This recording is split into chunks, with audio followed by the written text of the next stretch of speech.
Okay, this is our lesson 7 of QRGC LID Leadership Institute of Discipleship. Level 2. Uh, Level 2 is forming a cell. And we're doing lesson 7. Ang lesson 7 is forming your flock. Last week, we talked about teaching teaching the word time in the cell, remember? No? And napaka-importante 'yon, ha. Mastery natin 'yon, kaka-practice, makukuha natin 'yon. Before we take a look at the lesson proper itself, let me review the learning activities from previous, no?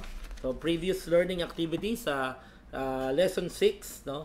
By this time, you must have conducted already a word time sa cell nyo. Some of you are struggling pa sa pag-form ng cell. Napaka-importante noon. Okay lang, ihabol na lang, no? Importante, meron kayong cell tapos meron cell visitor. Importante i-invite a cell visitor. So, tingnan natin among our other assignments, that's very important. So, notice lalo na yung mga case studies tsaka yung mga activities na gagawin connected sa case studies, napaka-importante nun. Okay? Ngayon, pupunta tayo sa lesson proper itself, forming. So, when you teach, that's a very important aspect of forming in the cell. Forming meaning, huhubugin mo, shape mo yung tao para maging kung ano siya maging. Notice, parang parehas din to sa teaching. Oo, no? Sa teaching, yun din ang ginagawa. When you teach, you're actually forming. But there are many other things which involves the forming, not just teaching. Okay? Ito ang susi, Baka magaling kang teacher dun sa cell, may gift of teaching ka. Pero the whole idea of forming, although napaka-importante aspeto dun yung teaching, involves many other things.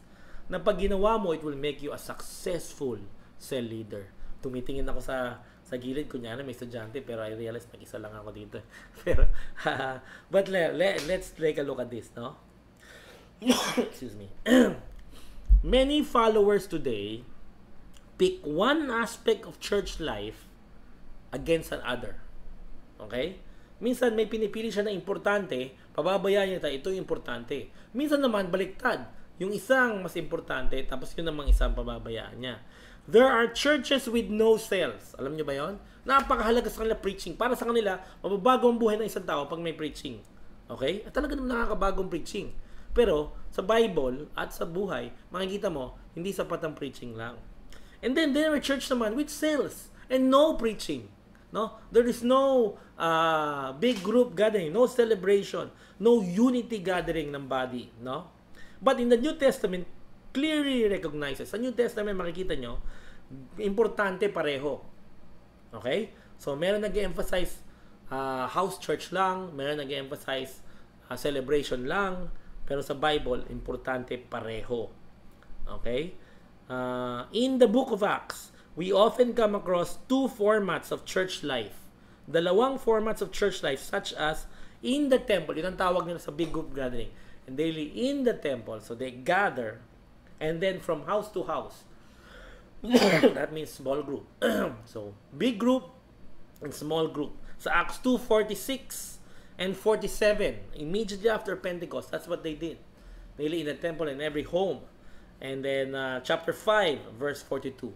No? Sinabi nilang ginawa nila. Chapter 20, verse 20, sabi ni Paul, I preach you in public and from every home. No, so ginagawa talaga yung mga Christian ever since. Ganun din si Jesus He preached to the crowds, and then he preached to the multitudes, and then he preached to the he talked to his cell, 12 disciples niya. This means both cell and celebration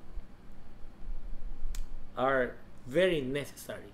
Okay? Cells and celebrations are very necessary. Okay? Ngayon, sa lesson na ito ng pag-form, now that we have the two, pag-uusapan natin tungkol sa cells kasi forming a cell di ba? So, the one most important thing to keep in mind in leading cells is anong sa palagay nyo ang pinaka-importante? Just pause for a while and just think, ano ba mga pinakamahalaga na maunawaan ko tungkol sa pangunguna ng cell, no? Yung iba sinasabi dapat yung teaching time, yung Bible study, importante. O dapat yung discipleship, importante. O dapat may Christian accountability. Or experiencing God together. Yan, importante talaga yung presence ni God during the meeting. O ito importante, no? Good and very fellowship. Yan, importante fellowship. Leadership, good leadership. Ano pa? Pastoral ministry, yung caring in and out the cell. No? Importante, fellowship. Importante talagang close sa isa't isa. Or spiritual growth. Ang dami masasabi na importante. Lahat yun importante. Baka nga yun ay pinaka-importanting mga sangkap. No? Baka yun ang pinaka-importanting mga sangkap sa cell. These are very important. These are key ingredients. But they are not the most important thing to keep in mind pag cell. Okay? Hindi siya, ang sabi ko, ano ang pinaka-importanting isipin? Okay? Yung mga nabanggit, yan ang mga pinaka-mahalagang sangkap sa cell. Gagawin. Ginagawa yun. Hindi lang iniisip mo yun, by the way. Yun ang importanteng bagay na gawin. Pero ang pinaka-importanting isipin, no? Isang pinaka-importanting isipin, the key thing to note is, cells offer a very different way of doing church compared to the Sunday celebration. Ang church daw, ang cell daw, ang paraan ng cell ay ibang-iba sa worship service. Yun ang pinaka-importanting isipin. Na hindi ka nag-worship service ulit sa mas konting tao kung hindi ikaw ay nag-cell. Okay? When the cell group meets, its celebration must be fully exploited, no? Sorry. But when the cell group meets, its advantages must be fully exploited. Yan. If the cell meeting is just a replay of the Sunday celebration, why have cells at all? Tingnan nyo ha. Uulitin nyo yung service. Nag-preach. Magbe-preach din kayo. Kung wala ka pang gift of teaching, tapos may gift of teaching yung nag-preach, o di mas lesser. Uulitin niya isang bagay na narinig niya na, mas pangit nga lang. Uulitin niya yung karanasan na meron siya ng umaga, mas konti nga lang. Uulitin niya yung music na meron yung umaga, mas pangit nga lang. O di syempre, di ba? Yung experience of the Holy Spirit na gumagawa sa celebration ay gumagawa rin sa cell. Pero, hindi ganung paraan. May specific na reason kaya gusto ng Lord ng cell. Hindi para mag-ulitin ng worship service. Tandaan nyo yan. Cells and celebrations both have fellowship. Napaka-importante yan. Both have Bible study, teaching, Bible teaching. Both have worship. Both have prayer, etc. But there are two main differences. Number one, sa cell, things are done differently in either meeting. In a celebration, ito ang difference ha. Those present are spectators. Ang karamihan na umaattend ng worship service, they experience the worship. They are spectators. Sila ang audience. In a cell, the emphasis is everyone being a participator. Sa worship service, may mga leader, tapos may mga members na umaattend. Worshippers, tawag natin. Sa cell meeting, lahat participators, lahat involved, no? So yun ang malaking kaibahan. Okay? Hindi kasi pwedeng mag-lead lahat sa isang malakihang grupo o hindi pwedeng participator lahat. May konti lang tapos yung marami hayaan na mag-participate sila at sila they consume, they respond, they they worship. Okay? So word time, they listen. Meron bang sumasagot ba, nag-share ba doon sa worship services? Hindi, di ba? Ginagawa yan sa cell. Okay? This explains the New Testament recurring phrase, one another. Ang one another, hindi nila magawa sa templo pag nagsama-sama sila lahat. Every believer present is a recipient of the grace of God and therefore has something to share with the rest of the group. And that is why importante yung cell. Doon niya ilalabas involved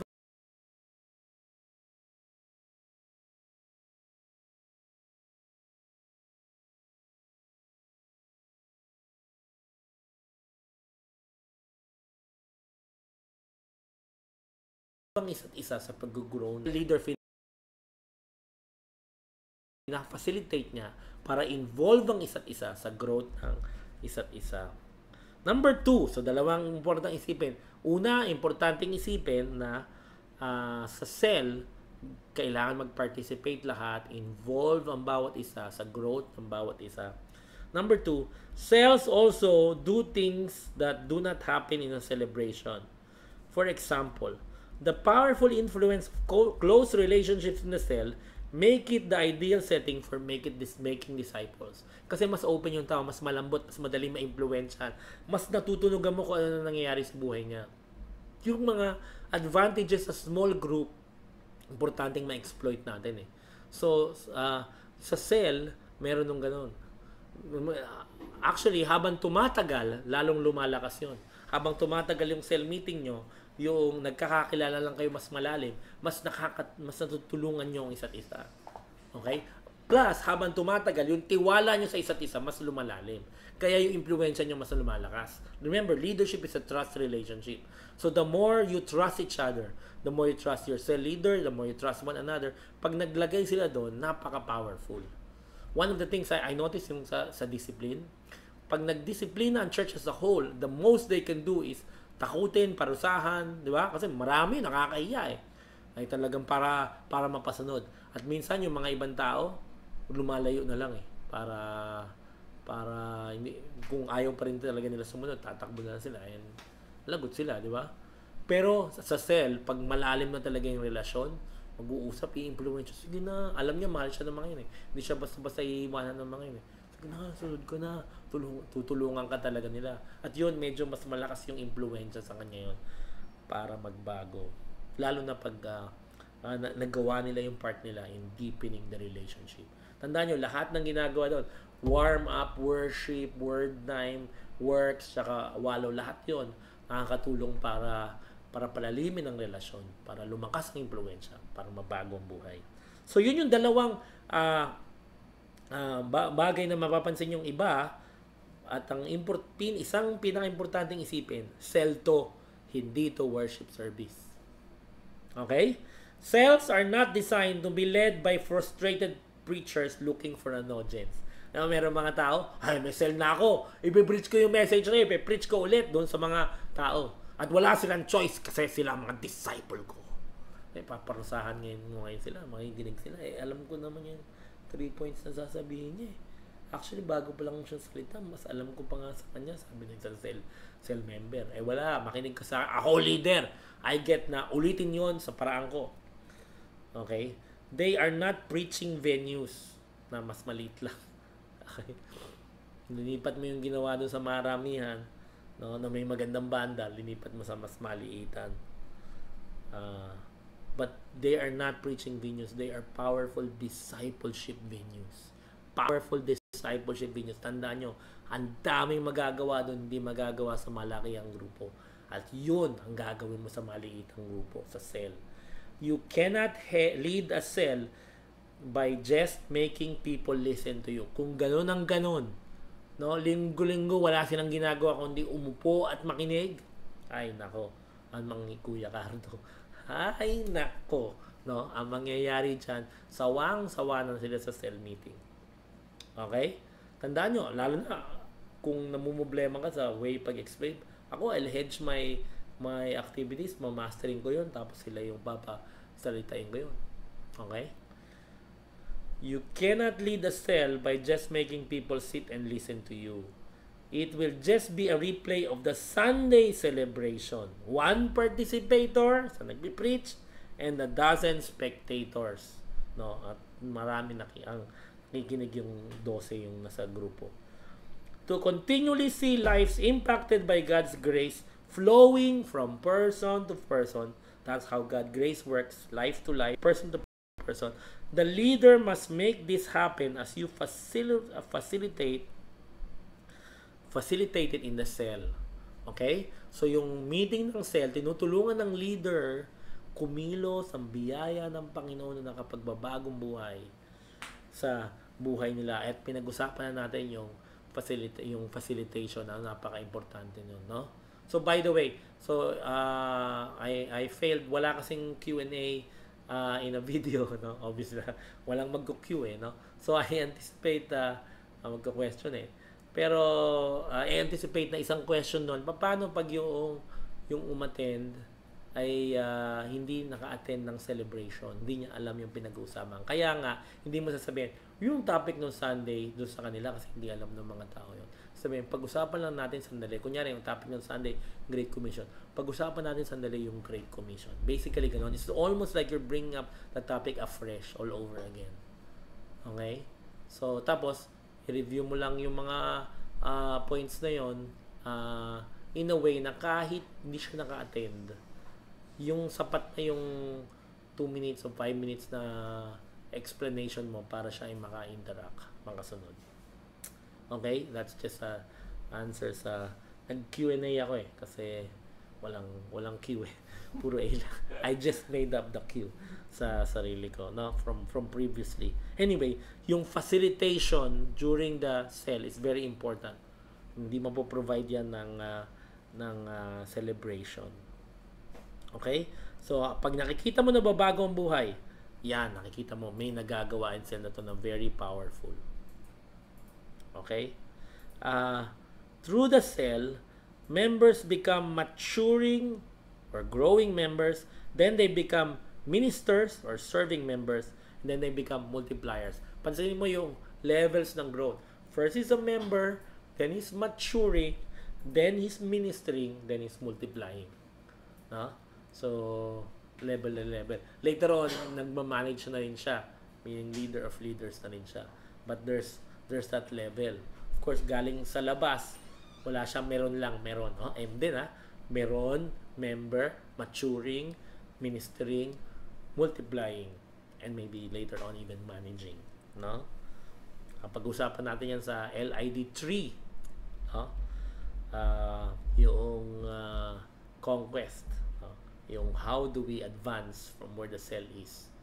Cells that overcome the world with unlimited cell growth. Anyway, importante na bilang cell leader, tutulungan ko sila. Yung member ko angat. Kaya this lesson is my favorite lesson talaga. I think this is the heart of the whole LID 2.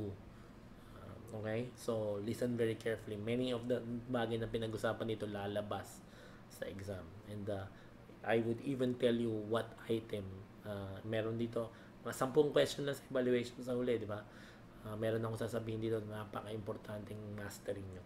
Okay? Yung last time, importanteng ma-mastering, ngayon, importanteng ma-master. Of course, importanteng ma-master evangelism and all the other aspects of cell. Anyway, excellent pulpit preaching in the cell is not what grows a cell. Okay? Magaling ka mag-preach. Marami akong nakita, ang galing mag-preach. Palpak mag-cell. Pero ang galing mag-preach. Kahit pumutin ka sa cell nila, makikita mo ang galing ng preaching. Pero pag tinanong mo yung cell nila, bakit ganito lang? Bakit di lumalalim? Bakit di nababago buhay? Bakit di ma-advance? Kasi preaching ang strength niya Pero importante bilang cell leader, strength mo rin mag-disciple. Okay? By the way, meron isang tao, gusto niya gawin, yung kanyang gifting, yun na in lieu of discipleship.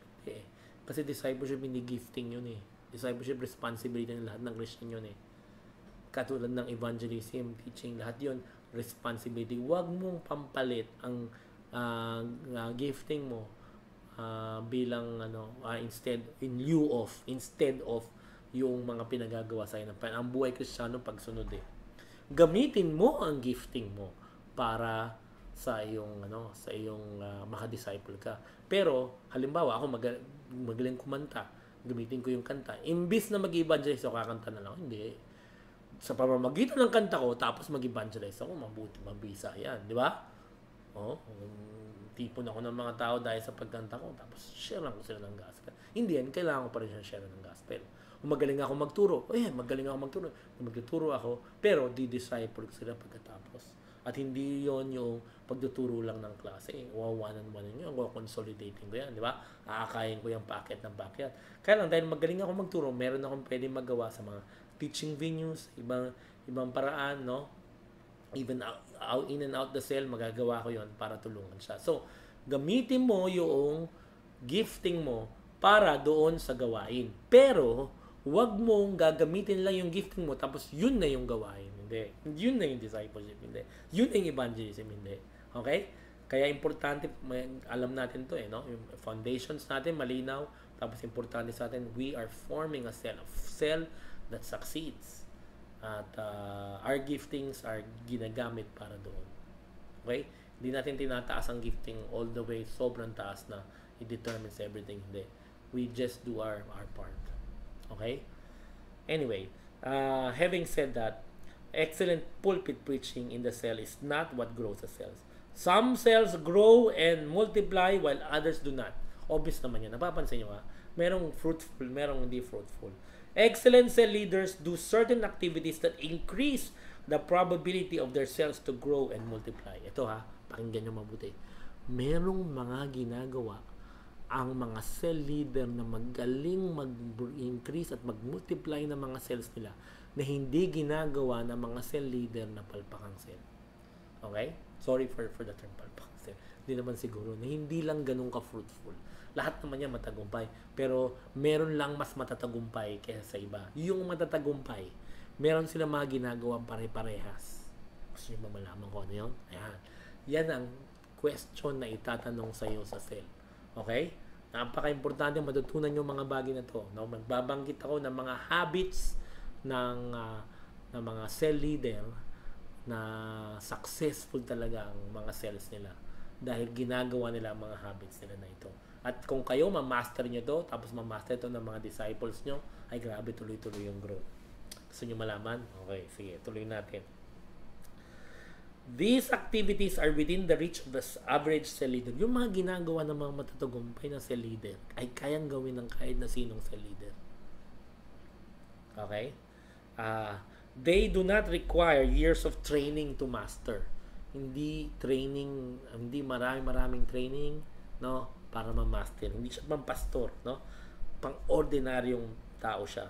Kaya lang ginagawa niya at yung iba hindi ginagawa. There are attainable and realistic activities any cell leader can put into their weekly schedule to grow and multiply their cell. Magawa mo to, maipasok mo to sa lifestyle mo. Lifestyle kasi yun eh. Katunayan, ang tawag ko doon habits eh. Habits. May mga habits na pag ginagawa mo, no, tuloy-tuloy mong ginagawa, magtatagumpay yung cell mo eh.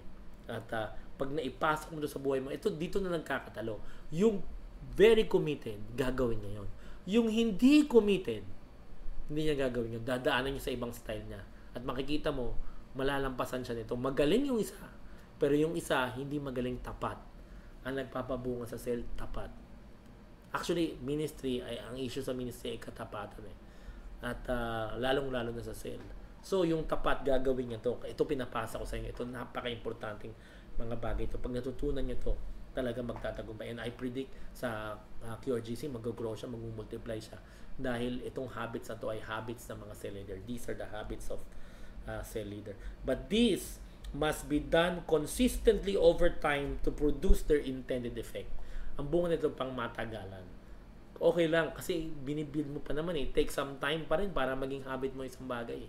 Pero pag habit mo na ito, habang tumatagal, di mo makita yung bunga, namamayagpag sila lahat kasi magagaling sila eh. So, dinaan nila sa galing eh. Pero ikaw, dinaan mo sa tapat. And over time, makikita nyo ang resulta na sa'yo, mag-multiply yung cells nyo. Lalampasan nyo sila lahat. Focus una sa lahat na ikaw ay maging servant ng Panginoon na tapat. And God will make you fruitful. Okay? So, they must be done consistently over time. That is why they are called the 8 habits of an effective cell leader. 8 habits. This is not mine. I got this from Pastor Julius Dawa, and I assume he got it somewhere else. But these are very important things to master. Okay? No matter how gifted, how skilled, no matter how mature the cell leader, the 8 habits will work. Okay? If you are very, very mature, or just maturing sa Panginoon. If you are very, very skilled and very, very gifted, or if you are not that skilled and not that gifted, still, with the 8 habits, it will work. And makikita mo una sa lahat, mapapansin mo, nag-i-improve ka, yung cell nyo nag-i-improve. And then later on, makikita nyo, fruitful. Souls won, lives changed, leaders raised, no, tuloy-tuloy. So, pag-usapan natin. The 8 habits will help leaders and those under them experience greater fulfillment in ministry. So, pag-usapan natin yun. Ready? Okay. At ito, again, exam. Kung mastering nyo to, huwag nyo mastering kung alamin nyo kung ano yung 8 habits, tapos alamin, intindihin nyo bawat isa. Kasi tatanungin kayo ng cell leader nyo ngayon, ano ba yung tutulong sa'yo maging matagumpay na cell leader? Tapos babanggitin yung 8 habits, explain nyo isa-isa.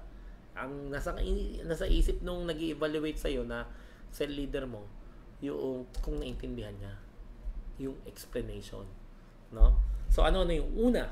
Napaka-importante, dreaming of leading a healthy cell group.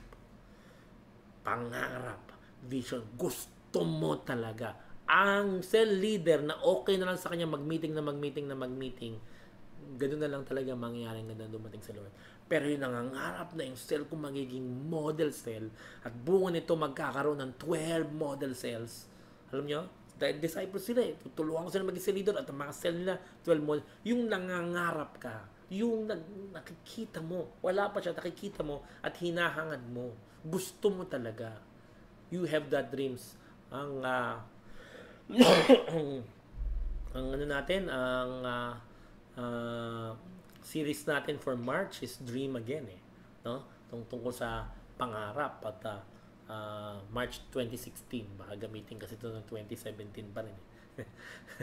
Ganun mangarap pa.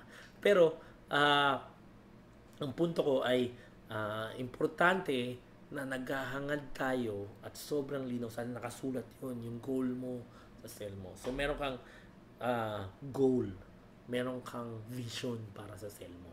Okay? May vision ng church as a whole, pero may vision. May nakikita ka na pwedeng mangyari, pwedeng puntahan ng cell nyo. Ang cell leader na meron nun, lamang siya doon sa wala nun. Kahit magaling pa yung wala nun. Pero siya may pangarap. Alam mo yun, tinatrabaho mo talaga yun. Pati yung aral, yung siya marami siyang alam. Ikaw hindi mo masyadong alam. Pero alam mo, dahil kailangan mo maging ganun, aalamin mo lahat ng kinakailangan para maging ganun ng cell mo. Lalampasan mo yun, kahit maraming alam yun. So, yun ang unang-una. Dreaming of leading a healthy cell group. Ang pangarap mo, ang cell group nyo maging napaka-healthy. Whatever that means, the more you mature, the more you understand God's working, the more naintindihan mo, ibig sabihin na healthy. No? Naalala ko si Pretty, sabi niya, she dreamed, no? She dreamed, and she desired so much, no? And believed God so much. Para sa cell, sabi niya, dati cell group, tapos sabi niya, 12 model cells. Yung palagi na sa isip niya, Lord, bigyan mo akong 12 model cells. 12 model cells, nakakabit daw dun sa may bed niya, susulat niya sa mga blood niya, gusto ko ng 12 model cells. Kasi nangangarap siya eh. At ang Lord gumagawa sa mga pangarap natin. Number 2, ayan, praying for group members daily. Alam mo, Kristyano ka eh, daily ka nagpe-pray. Di ba? May devotion ka eh. Pero ito, ang cell leader na lamang sa hindi. Pinagpe-pray niya yung cell members niya araw-araw. Kaya ka pinagkatiwalaan ng Diyos ng konti. Hindi magagawa ito ng pastor sa kanyang congregation. Magagawa eh, di ba? Marami sila eh. Pero ikaw, magagawa mo yun sa cell mo. Kasi konti lang sila eh. Ngayon, kunyari, pinagkatiwala sa'yo, 3 lang, okay lang. 3 lang. Buti ngayon, mapapag-pray ko talaga sila ng puspusan. Di ba? Mapapag-pray ko nga yung inaabot nila eh. Kasi kung konti lang kami, yun ang lamang ko. Babad sila sa prayer. Okay? Araw-araw. Kung mapapasok mo na araw-araw nagpe-pray ka para sa cell mo, nako, magiging matagumpay na cell leader ka. Nangangarap ka na, nananalangin ka pa araw-araw. Number 3, ayan, inviting new people to the cell weekly. Weekly. Kung gusto mo maging matagumpay, invite ka ng invite weekly. Hindi man lahat na in-invite mo mag-attend, pero invite ka ng invite. Kaya ka nag-i-invest kasi gusto mo, every week may nai-invite ka. So, invite ka ng invite. Weekly, ha? Invite ka ng invite. Nalulungkot ka pag nakikita mo hindi masyadong hindi siya masyado kayo nakakawin. Ito ang standard. May iba, taon na, walang bagong bisita eh. Ikaw gusto mo linggo-linggo may bago. Kaya invite ka ng invite. Hindi naman palagi papatulan nila yon, pero invite ka ng invite linggo-linggo. And hopefully, pag gumagaling kayo, padami na nawiwin nyo, talagang linggo-linggo, meron kayong bago. Tuloy-tuloy lang yan. Alam nyo, kahit konti lang, paisa-isa lang yan. Pag consistent over time, nako, makikita nyo ang bunga nun. Kung gusto nyo, kung gusto mo maging success, pansinin mo, ito magagawa ng kahit na sino Hindi mo kailangan ng magaling na training. Katunayan, yung paggawa nun ang magsasanay sa'yo. Yung paggawa nun ang magsasanay sa'yo. Gagaling ka kakapangarap Gagaling ka kakapanalangin at gagaling ka kaka-invite. Number 4, contacting group members regularly. Ito importante. Palagi gusto mo makausap. Ito tinitingnan ko. Pag tinignan mo yung network ng babae at network ng lalaki, iba talaga yun. No? Napansin nyo ba? Pabilis talaga yung sa mga babae. So yun yung tinitingnan ko si Mildred. Anong kaiba? Si Mildred, pag naisip niya pa lang yung tao, text ka agad. Pag naisip niya, anytime, nagkwentuhan kami, may sinabi lang ako tungkol sa tao, text ka agad. Bakit? Kasi importante sa kanya, in touch niya palagi sa tao niya. Pinagkatiwalaan mo pa na ng konti lang di ba? 2, 3, 5, 10, 12. Yung iba, medyo umabot na sa 16. Na kayong ang alam mo sinasabi niya kaya 16 ang cell members mo. Nakulangan ka, na tagalan ka sa pag-raise ng leaders. Yan. Dapat talaga isabak mo na isa dyan. Tulungan mo na siya. Okay, anyway, kung ilan man, yun, manageable pa Manageable pa, kaya mo pa. Kaya mo kontaktin. Ang kalaban, ito ang merong isang tao sa China, house church movement sa China, 3 million. 3 million ang miyembro niya. 30,000 leaders. Anong weapon niya? Cellphone. Importante cellphone. Ang gamit mo ngayon. Kung wala kang cellphone, hindi, dalawin mo na lang. Baka naman lahat ng mga disciples mo malalapit na, ipunta mo na lang. Basta importante, you contact your group members regularly, no? So, visitation, text, yan, ang mga paraan. Kung sasama mo sa parte ng buhay mo, no, na habit ng buhay mo na ginagawa yung mga bagay na yun, nako, nangangarap ka, tapos pinananalangin mo yung member mo araw-araw, tapos nag-i-invite kayo linggo-linggo, tapos kinokontak mo yung member mo regularly. Ito number 5, importante. Pinag-usapan natin last time. Preparing for the cell group meeting. At ikaw palaging handa. Maraming magagaling. Magagaling sila magturo. Ikaw naman palaging handa. So, palagi kang maghanda. Pinag-usapan natin paano maghanda. Di ba? Last time sa teaching sa cell, pinagplanuhan mo para yung cell meeting nyo, quality talaga, excellent talaga. No? Lahat yan, mapapagaling ka. Pero mas importante, lahat yan, dahil sa mga yan, magiging lahat ng mga steps na ito mapapagaling ka, pero mas importante sa pamamagitan ng steps na to ang cell nyo maging healthy, successful, fruitful. Number 6, mentoring apprentice leaders. Narinig yung sabi ko kanina, pag meron 16 na siya sa cell, ibig sabihin lang nun, hindi masyado mabilis, maganda ang kanyang pag-mentor ng apprentice leaders. Kaya nahirapan siya magsabak ng tao na alagaan yung sobra na sa kakaya niyang alagaan. Okay? Pero, responsibility from day 1, itong unang disciple, itong magiging leader. Kaya mo nga siya dinidisciple. Tandaan niyo, may direksyon palagi, di ba? Ang non-believer na tinatamnan nyo, ang direksyon, ang gusto mo, mag-born again siya. Ang na-born again na kino-consolidate mo, ang gusto mo, maging committed disciple siya. Ang committed disciple na dinidisciple mo, gusto mo, maging leader siya. Kaya siya natin sa cell nyo. Alam nyo, kaka-attend niya sa cell mo, kaka-minister niya sa'yo, magiging cell leader siya. Yun ang goal mo. Okay? Kaya, napaka-importante na magawa mo yun. By the way, sa number 6, kasali doon yung pag-avail mo ng mga opportunities para maging cell leader siya. Kasali na tong LID. So, bilang cell leader, responsibilidad mo na bigyan ng pagkain to para maging cell leader siya. Hindi lang yung training na mapoprovide ko, kung hindi yung training na pinoprovide ng church amin. Okay? So, tama. Kung may oras ka, ikaw ang mag-share para matuto siya mag-share ng gospel. Kung makaka-avail ka ng tutulong sa kanya na mag-share, gamitin mo yun. Sundutan mo na lang. Or, kung makaka-avail ka para disciple siya, para marunong siya magturo ng pag-share, gamitin mo yun. Sundutan mo na lang. Naintindihan mo sabi ko, pag-uusapan natin yan, pag pinag-usapan natin yung driving school, tsaka homeschool. Pero importante makita mo na uh, na gusto mo siyang maging leader. Inaangat mo siya in greater levels of success dun sa bagay na yun. Okay? So, mentoring apprentice cell leaders. Ito, number 7, napaka-importante for the bonding, the unity ng cell nyo. Napaka-importante yun kasi yun yung grease na magpapaandar sa engines ng discipleship eh. Yung love for one another. So, 7, planning group fellowship activities. Yung mga bonding activities nyo. Importante yan. Sometimes, bonding activities, gastusan mo, may lugar. Sometimes, hindi lang. Ano ba gagawin nyo? Sama-sama naman tayo. Sama-sama lang kayo. Bakit? Kasi gusto kong malapit kayo sa akin eh. Diba? Ngayon na magulang sa kanilang anak. Ganun ka rin sa kanila. Sama-sama tayo. Pag minsan, sasamantalay mo special activity. Sometimes, ordinary activities lang. Mamaya, sabay-sabay tayo umuwi ha. Mga ganung klaseng ano lang. Pagtapos, ang kwentuhan naman tayo. Uy, saan ka nagpunta? Teka, usap muna tayo. Mapag-pray ko man lang kayo. Okay, mga ganung klase. Pampalalim yun. So, basta planuhin mo lang na marami kang mga ganon. And then, finally, 8, being committed to personal growth. Bilang cell leader, kung gusto mo successful ng cell mo, dapat lumalago ka. Palago ng palago. Importante yun. Palago ka ng palago.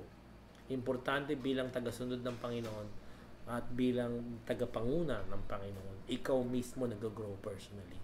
Kaya, whatever trainings na ma-avail mo, feeding, discipleship, personal growth, mga life change areas. Kaya importante mentoring.